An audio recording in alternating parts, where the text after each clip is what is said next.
खैबर पख्तूनख्वा में बल्दियाती इलेक्शन का दूसरा मरहला पोलिंग 31 मार्च को ही होगी। इलेक्शन कमीशन ने इल्तवा की दरख्वास्तें मुस्तरद कर दी।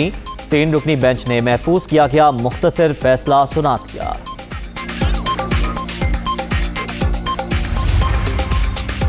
फिलहाल तहरीक अदम एतमाद नहीं, मुखालिफिन के लिए जेलें नजर आ रही हैं। ऑपोजिशन 3 साल में हुकूमत को घर भिजवाने की 13 कोशिशें कर चुकी, अब भी इनमें सकत नहीं। सारे चोर अपनी चोरी बचाने के लिए एक हो गए। इनका वाहिद मकसद मुकदमात से तवज्जो हटाना है। फवाद चौधरी की मीडिया ब्रीफिंग। बिलावल और मरियम नवाज को मेयर का इलेक्शन लड़ने का मशवरा। पेट्रोलियम कीमतों में इजाफा होगा, वज़ीर इत्तलात ने साफ साफ बता दिया।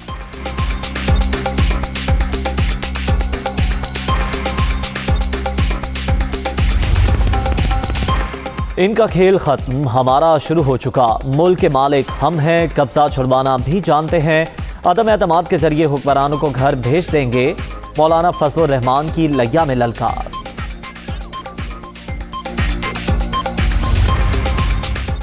सियासी हलचल तरीन ग्रुप का भी खामोशी तोड़ने का फैसला। मुशावरत इजलास आज तलब।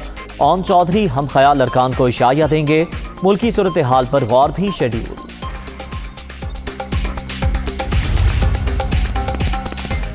सुपर इवेंट में सुपर मुकाबले जारी। लाहौर में आज भी बड़ा मैच शेड्यूल। पेशावर ज़ल्मी और कोयटा ग्लैडिएटर्स का 7:30 बजे आमना सामना। फातेह टीम की प्लेऑफ मरहले तक रसाई आसान हो जाएगी।